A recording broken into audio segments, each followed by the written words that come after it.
Al arranque de este programa aquí en C5N y la verdad es que hemos vivido una semana muy intensa en lo que tiene que ver con las protestas sociales. Muchísimos cacerolazos que se vivieron en distintos puntos de la Argentina, en la ciudad de Buenos Aires y en el conurbano también, que quizás no se hicieron tan visibles y que tuvieron que ver con una protesta por las distintas reformas.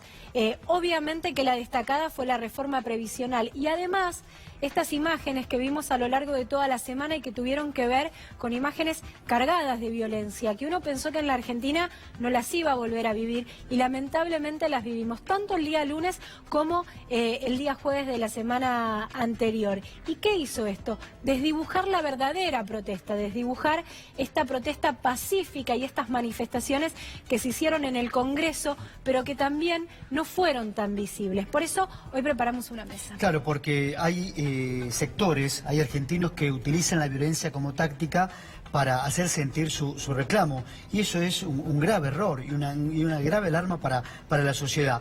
Por eso, bueno, vivimos días de muchísima tensión. Hemos convocado a Gabriel Solano, legislador del Frente de Izquierda. Gracias, Gabriel, por acompañarnos en este domingo. Y Daniel Arroyo, diputado nacional por el Frente Renovador, el espacio político de Sergio Massa. Daniel, estos días vi la tapa de una revista periodística donde titulaban La frialdad del ingeniero, refiriéndose al presidente. El presidente vivió las horas de mayor tensión en su gobierno, pero tomó también la medida más impopular.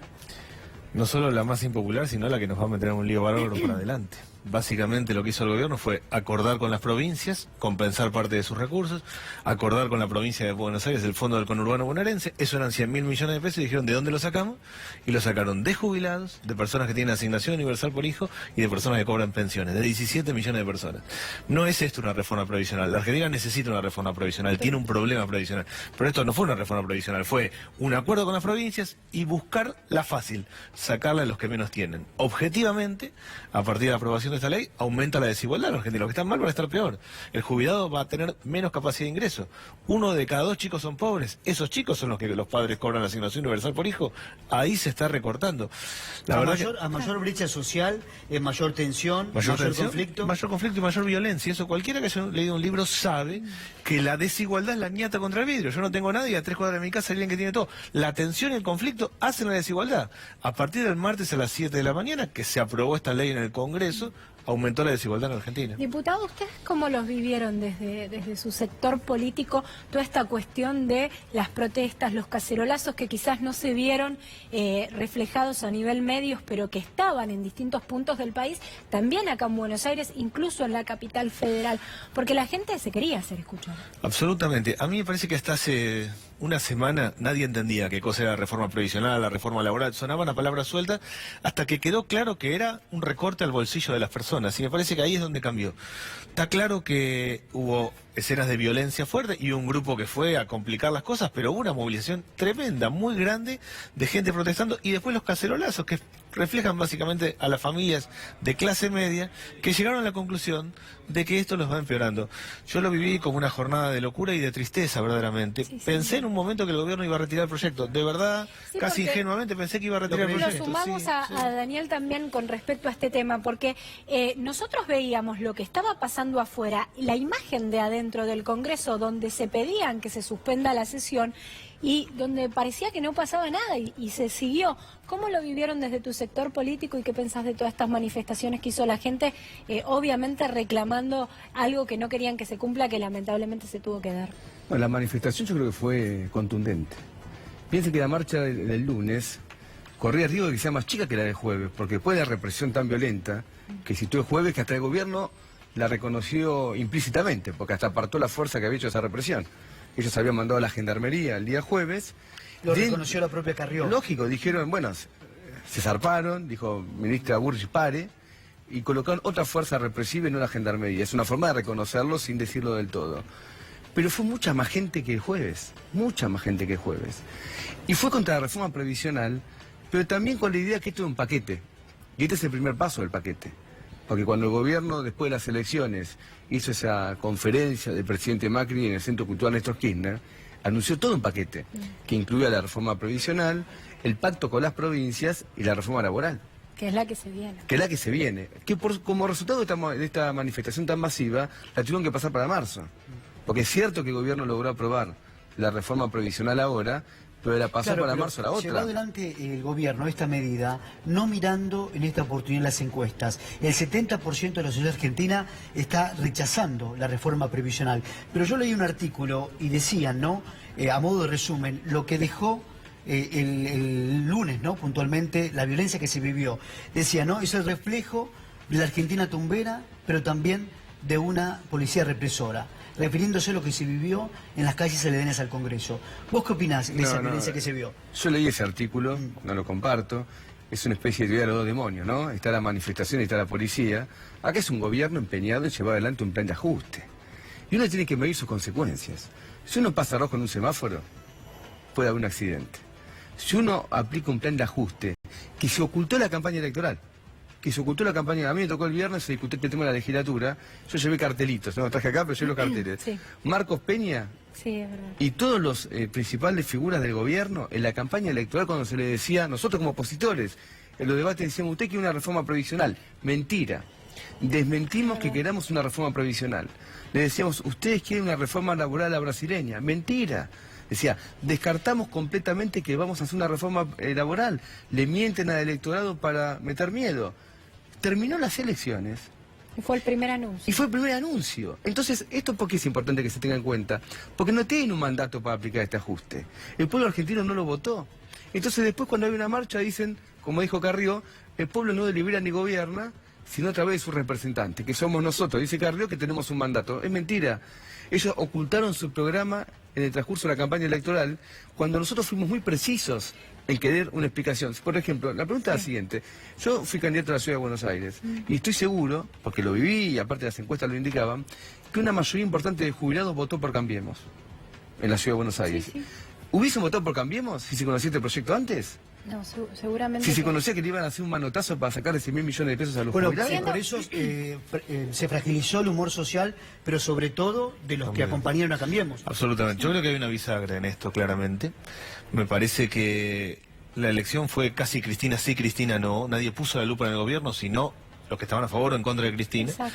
Terminada la elección empieza a poner una lupa a la sociedad y decir a ver cómo gobierna el gobierno. Y lo primero que ve es que no le gusta, porque realmente hubo una mentira. El gobierno planteó que no iba a ir por ninguno de estos cambios. Y además, lo que descubrió la sociedad es que esto va para peor. Hoy la realidad social tiene tres caras, a mi modo de ver. Una es que suben los alimentos mes tras mes y eso aumenta la pobreza. Segundo, que como los costos fijos son altos, luz, gas, no alcanza la plata y poca changa, la gente está sobreendeudada. El fenómeno de la Argentina hoy es que todo el mundo debe plata. Cuando volvió a salir a hablar el presidente, luego de que se sancionara la ley, lo que él dijo es que él seguía combatiendo y seguía pensando en llegar a la pobreza cero. Eso fue uno de los puntos principales que dijo en su conferencia de prensa. Y después dijo que esta reforma él no tenía duda que iba a beneficiar al jubilado. No, Pero solo mira, una cosa, no, te voy a si decir. pobreza cero queda para acá, esto va para el otro lado. Está claro que acá esto aumenta la pobreza. Sí, los que están mal van a estar peor porque les alcanza menos la plata. Es No un hay- hachazo a los más vulnerables. Es un hachazo a los más... ¿Quiénes son los más vulnerables? Uno de cada dos chicos son pobres. Ahí están los vulnerables. Asignación universal por hijo. Los jubilados que ganan 7.200 pesos y su canasta básica es 17.000, ahí está la pobreza. La persona que tiene pensión por discapacidad, el mayor de 70 años que no tiene ningún tipo de cobertura, las familias numerosas, esos son los vulnerables. A esos se están Diputado, usted en recortando. su discurso, que lo escuché atentamente, hablaba de los jóvenes. 1,5 millones de jóvenes en Argentina no estudian y no trabajan. ¿Y esta ley los perjudica a los jóvenes también? Los perjudica claramente, porque lo que hace la ley es establecer que se pueda estirar el tiempo de jubilación, o sea, que la persona pueda trabajar más tiempo. Lo va a tomar todo el mundo porque si no, le va a alcanzar muy poca la plata. Si hoy hay 20% de desocupación, en este contexto, si estiramos la edad de trabajo, no va a entrar nunca. Si los Claro, jóvenes hay ya jóvenes no, que no van a tener trabajo. si ya no consiguen trabajo, ¿por qué van a conseguir si se estira el tiempo de trabajo? Gabriel, ¿vos qué pensás? Yo destacaba estas dos frases del presidente porque fue la apertura de la conferencia de prensa y uno escuchaba eso y es como que no entendés, porque la reforma trata de otra cosa. Lo que pasa es que el presidente miente de una manera deliberada. Hay que decirlo claramente. Ellos parten de una premisa. Dijeron, el ANSES está en crisis y el sistema previsional, tal como está, no puede existir. Hay que modificarlo. Perfecto. ¿Qué es lo que haría una persona sensata? ¿Al ANSES le falta plata? Busquemos nuevos flujos de caja para el ANSES. No, esta reforma, se aprobó el otro día, reduce los aportes patronales. Si vos le quitás al ANSES ingresos, luego el ANSES le va a quitar a los jubilados parte de sus haberes. Es inevitable. Acá se estableció progresivamente que hasta 12.000 pesos no se van a pagar aportes patronales. Y se le quitó al ANSES una parte que tiene por el impuesto a las ganancias. Entonces, el gobierno dice, vos fíjate qué paradoja, el ANSES tal como está no puede sobrevivir y le saca fondos. Por lo tanto va a estar peor. Lo que se quiere buscar, y uno tiene que ir a los documentos del Fondo Monetario para darse cuenta de lo que viene, es volver a hacer FJP. Están buscando quebrar el sistema previsional, porque no se entiende por qué, si un sistema ya tiene dificultades, se le añaden dificultades quitándole los aportes. Y en Argentina, ¿qué gobierno fue que eliminó los aportes patronales? El gobierno de Videla y Martínez de Oz. Bueno, en noviembre del 2016, Gabriel, una comisión del Fondo Monetario llegó a la Argentina y pidió o recomendó sacar una nueva ley previsional, diciendo que este sistema previsional no era sustentable. Esto se lo dijo el Fondo a Macri en noviembre del 2016. Pero quiero que me cuentes o qué opinión tenés sobre esa violencia, porque yo hice móvil ese día y los veía como con elementos contundentes, Daniel, rompían los monumentos, conseguían piedras y arrojaban una y otra vez. Esa violencia es la que opacó el reclamo legítimo, porque yo coincido con vos, la manifestación fue enorme, cuadras y cuadras de Avenida de Mayo llena de gente, de ciudadanos, de abuelos, pero hablame de ese primer cordón que directamente atacaba a la policía. Mira, a mí me tocó ver tuve una visión privilegiada, porque yo estuve en la manifestación y en un momento entré al Congreso a colaborar con nuestro bloque de diputados. Y ni bien entró al Congreso, se produce un cuarto intermedio en la sesión, y una serie de diputados, a los cuales yo me sumé como legislador, vamos para el monumento de la Plaza de los Congresos, que estaba dentro de la valla policial. Y de ahí pude ver los incidentes durante una hora, hasta que nos vacían a nosotros adentro de la valla policial, a los diputados y legisladores. Lo que yo vi fue lo siguiente, que en un momento determinado se produjo una gresca generalizada que abarcó a miles y miles de personas. A miles y miles de personas. Y uno puede gustarle más o menos, pero las cosas hay que explicarlas por qué ocurren. Las visiones conspirativas de que esto se atribuye a tal o cual grupo, creo que lo hace el gobierno, con la pretensión de querer ocultar que había una bronca popular muy manifiesta. Y yo lo pude comparar. Porque se queda la imagen, o sea, uno que con Adrián estábamos ahí, se veía la imagen solamente de las piedras, de lo que pasó con la policía, porque hubo un momento que sí pasó, que la policía, ahí vemos la imagen, que la gente va en contra de la policía y se veía policías como totalmente indefensos, por decirlo de alguna forma. Quiero decir lo siguiente, a mí uno compare con las marchas por Santiago Maldonado, que ustedes las cubrieron, estuvieron ahí presentes. Habrán visto con claridad que en un momento las marchas de Santiago Maldonado aparecían al final a un grupo rompiendo un vidrio y la gente rápidamente los aislaba y los expulsaba de la marcha. Acá no ocurrió lo mismo, porque había sectores sindicales distintos, era variopinto, en un momento determinado se generó una bronca muy grande en la plaza y la policía no dejaba salir, porque empezaron a reprimir tirando gases de helicópteros. Claro, pero el gobierno dice que la policía estuvo aguantando 2 horas a que le tiraran piedras. Claro, en un momento no aguantó más y avanzó. Esa es la explicación que da Patricia Porque Bullrich. ellos tenían un protocolo que nosotros lo sabíamos, Adrián, y que incluso por lo que falló la jueza López, que no podían utilizar ningún tipo de arma de fuego ni nada que se le parezca.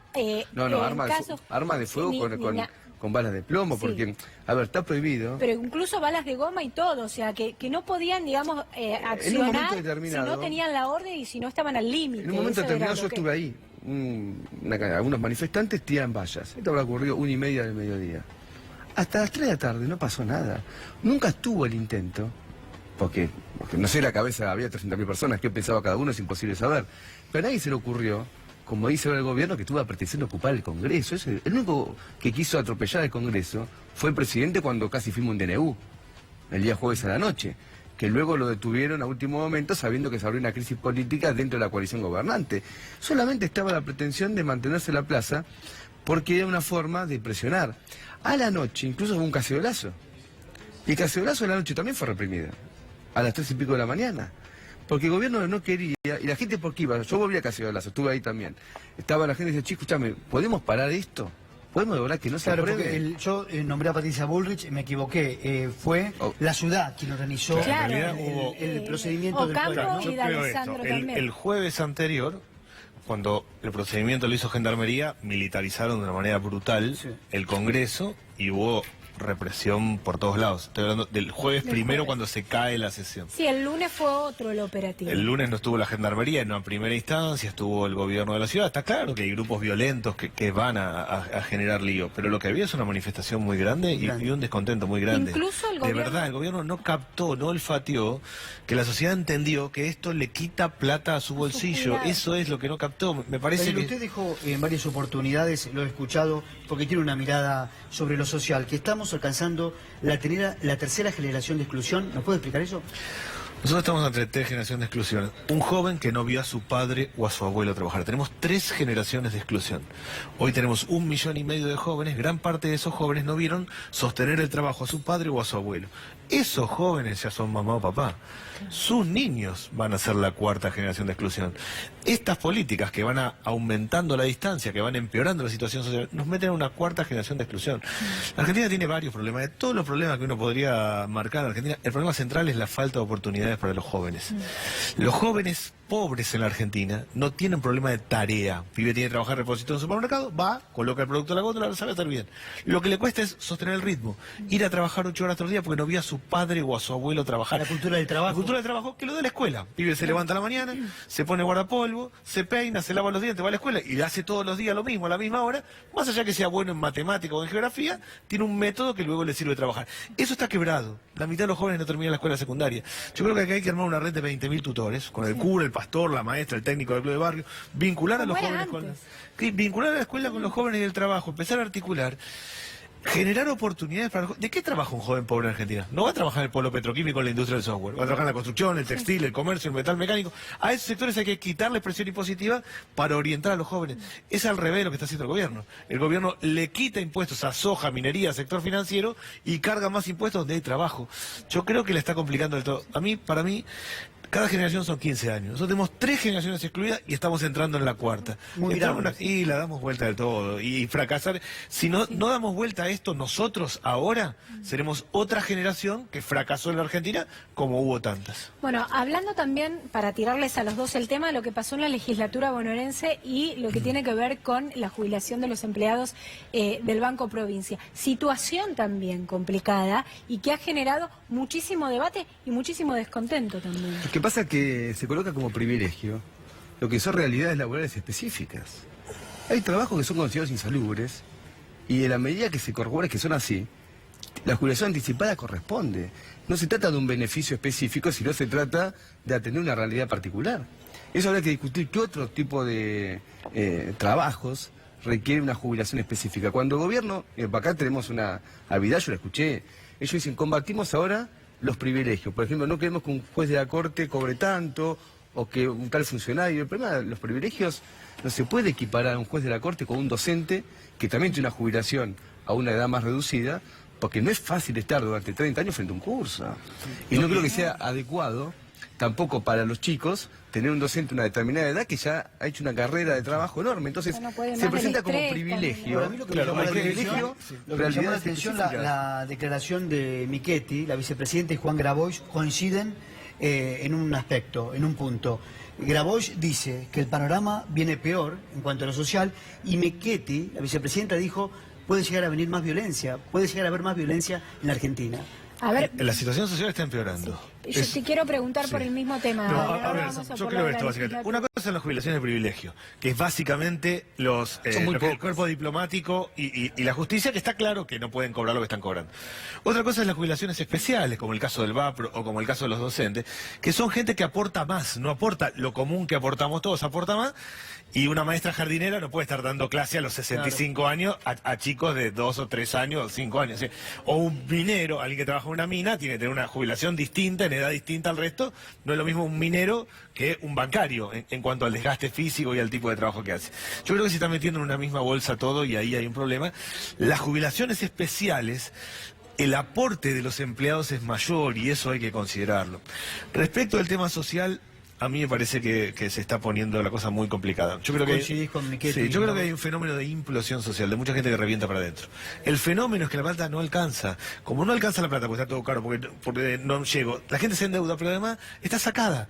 El que anda mal, no le alcanza la plata, se pelea con la mujer, con el hijo. Y una cosa de tensión. Cualquiera que vaya a un barrio, Sí, por va a haber supuesto. tensión, violencia. Cualquier pavada termina a los tiros. La gente enojada también. Pero el enojo escala rápidamente, porque lo que debería ser un insulto, un grito y no más, como además todo el mundo tiene armas en los barrios, escala rápidamente la violencia. Entonces habría Ahora, que... para calmar esta violencia, ¿qué Sí. debería hacer el gobierno? Para empezar, no debería echar leña al fuego diciendo cualquier cosa, ni diciendo que esto va a aumentar la jubilación. O sea, para empezar debería decir la verdad. Debería decir que efectivamente estos programas empeoran la situación. Porque hay una violencia cotidiana del que le dicen, vamos bárbaro, esto va fantástico, y dice, pero yo no estoy llegando. Y en segundo lugar tiene que poner plata en los barrios. La forma de mejorar la situación es que alguien tenga plata. Lo que ha hecho el gobierno no solo es malo desde los derechos de la ética, desde lo económico. El jubilado que cobra más, ¿a dónde va a ir? Al almacén, a la vuelta, a la esquina. Vamos a ver la economía local.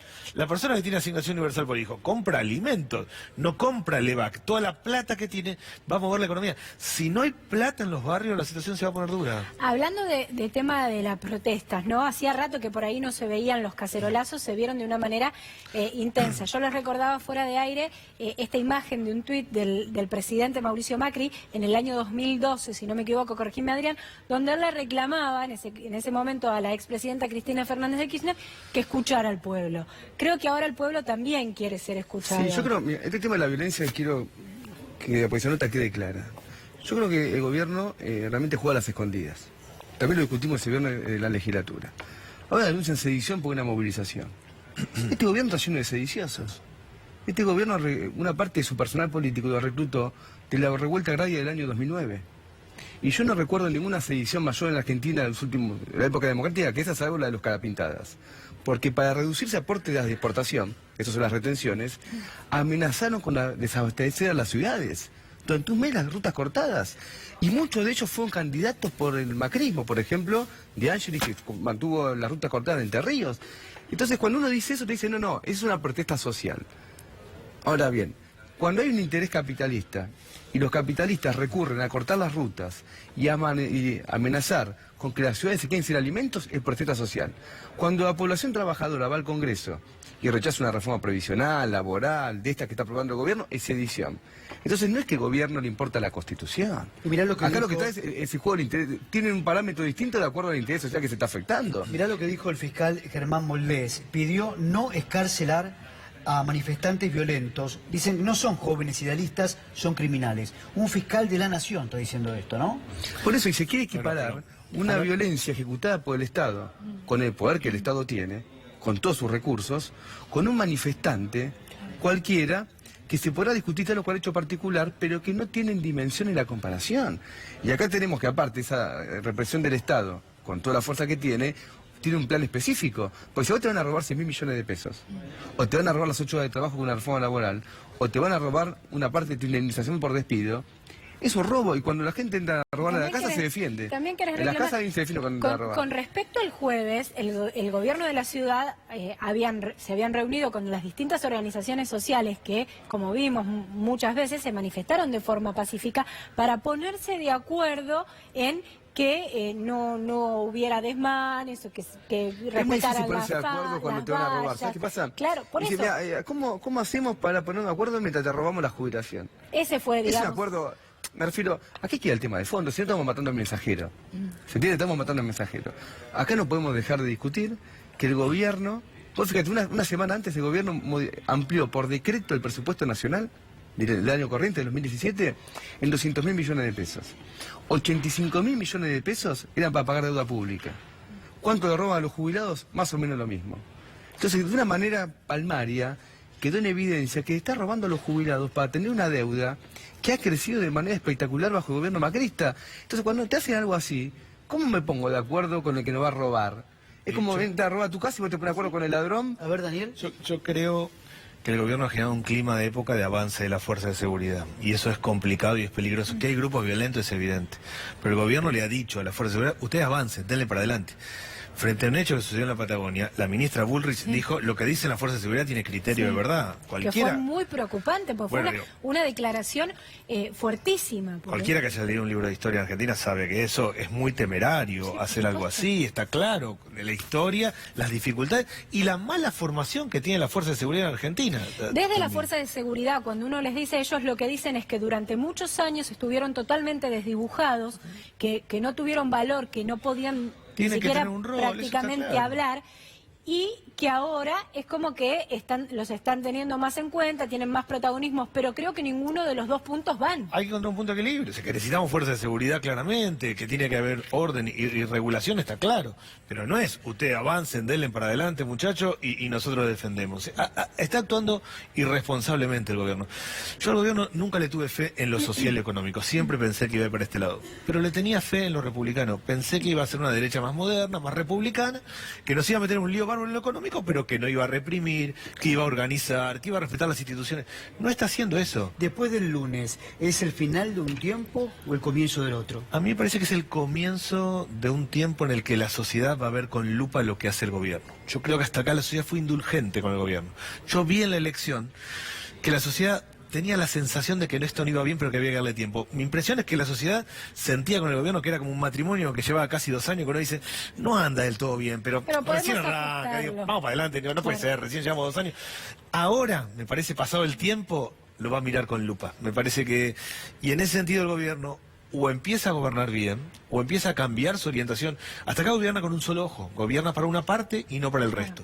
Gobierna por una parte y deja 20 millones de argentinos afuera. O gobierna con los dos ojos, o vamos claro, a pero Gabriel, pierde rédito político con la ley previsional, pero finalmente termina siendo una victoria económica del gobierno, esta. Sí, pero yo quiero decirle a la población lo siguiente, esto no va a ningún lado. Esto, el gobierno, con estos 100.000 millones de pesos que le robaron a los jubilados, no se asegura nada. Solamente el EVAX va a tener que pagar intereses muchísimo más altos, porque el 30% casi de tasa de interés que se está pagando por el EVAX, para una masa que ya lleva al 1.200.000, se lo consumen en nada. Es decir, esto no le... ¿Por qué el pueblo argentino se lo quiero decir claramente? Porque este ajuste es un sacrificio sin sentido.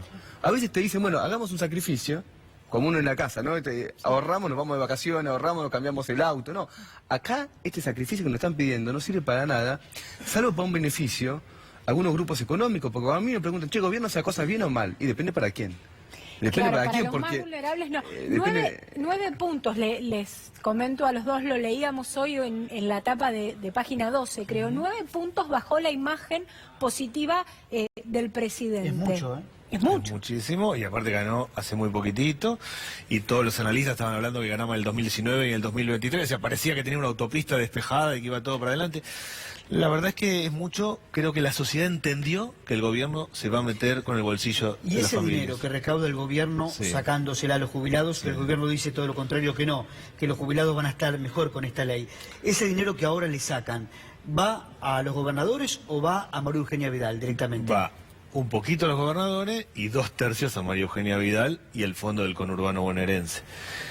En ese contexto, lo que están haciendo, o sea, que la provincia de Buenos Aires, el 40% del país recibe el 20% de coparticipación. Tiene que tener un fondo del conurbano, una compensación, está claro. ¿Las provincias tienen dificultades? Sí. El problema es que al gobierno se le ocurrió la peregrina idea de compensar eso sacándole a los que menos tienen. Va a la provincia de Buenos Aires. Yo creo que vamos a un esquema este año 2018 de más obra pública, porque tienen plata para hacer obra pública, pero mucho problema de empleo, mucho problema de plata, de falta de dinero y mucha tensión social. La obra pública es solo una parte de la vida cotidiana. ¿Y de qué manera se va a, digamos, a compensar? Porque la verdad es que este bono, con el que también lo usaron para negociar, fue realmente miserable. Porque no tienen manera igual de compensarlo. Yo siento, y por lo que uno se informa, por lo que lee... No se va a tener en cuenta para los aumentos posteriores. No cambia la base del aumento siguiente. No, y es un solo mes. O sea, el jubilado de la mínima hoy cobra 7.200 pesos. Si no hubiera habido ninguna ley, iba a cobrar en marzo 8.300. Va a cobrar con la nueva ley 7.600. Le compensa con un bono entre 350 y 750, depende de cuánto aportó, en marzo. En abril va a cobrar menos que en marzo. En mayo va a cobrar menos que en marzo.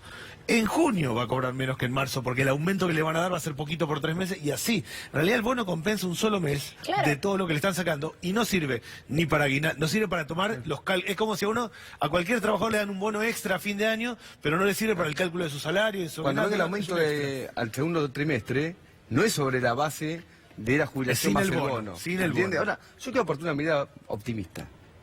Digo, porque estamos en la fiesta, y a los trabajadores yo tengo una mirada optimista. ¿En qué sentido? Es que parecía, después de las elecciones, que el gobierno se llevaba todo por delante. Que iba a llevar adelante este plan, que es un plan de guerra contra el pueblo argentino sin ningún tipo de resistencia. Y que iban a meter una reforma laboral, previsional, Sí, fiscal. este paquete que plantearon al día después de la legislativa. Ayer veía la tapa del País y decía, se comprueba que Argentina es el país más difícil para hacer un ajuste. Y yo me puse contento cuando vi esa tapa. Digo, bueno, tenemos un pueblo que es un pueblo que reacciona.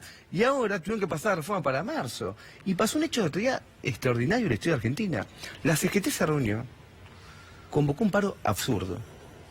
Porque nadie entendía cómo hacía, porque es dentro de media hora, pero andaba el transporte. El transporte funcionaba, que es lo que para un país. Pero Smith llamó a no ir a la marcha. Y a la marcha fue todo el mundo. Nunca vi una CGT tan desautorizada, con trabajadores que fueron al Congreso con tanta masividad. Entonces, ¿cuál es mi Vos lo visión? que estás diciendo que las bases están tomando Por decisiones solas, supuesto, sin no hay duda. por responder supuesto. a Entonces, mi a la central obrera. visión De eso no hay positiva, duda. porque nosotros como Partido Obrero, como Frente de Izquierda, vamos a la fábrica, repartimos volantes, hacemos actos, tomamos contacto con los trabajadores. Nosotros como diputados, como legisladores, hacemos eso todo el tiempo. Eso la CGT ya no. No, y nosotros tomamos contacto con eso, y lo que estamos viendo, primero hubo un estado de conmoción. Cuando se anunció este paquete fue un estado de conmoción. ¿Qué conmoción? Che, esto nos van a pasar por arriba, pero ¿cómo actuamos? No se sabía. ¿Qué hacemos? Claro. Luego se pasó un estado de deliberación y de acción. Y eso se vivió el otro día. Los sindicatos, la Bien. cúpula llamaba a no ir y la gente fue. Cerramos. Entonces es muy optimista para nosotros un 2018 porque termina con los trabajadores al frente. Y eso va a ser clave para parar Daniel, todo esto. 15 segundos para cerrar. No, yo soy Gracias. optimista también. Yo creo que hay una demanda, una reacción de la sociedad en los barrios mismos. Para mí la sociedad va a ver con más lupa al gobierno y lo va a obligar a reorientarse. Soy optimista respecto de eso. Gracias, Daniel. Feliz Gracias por Navidad, ¿eh? compartir. Igualmente Feliz para ustedes y Navidad, para gracias todos los por venir trabajadores este domingo. argentinos. Gracias.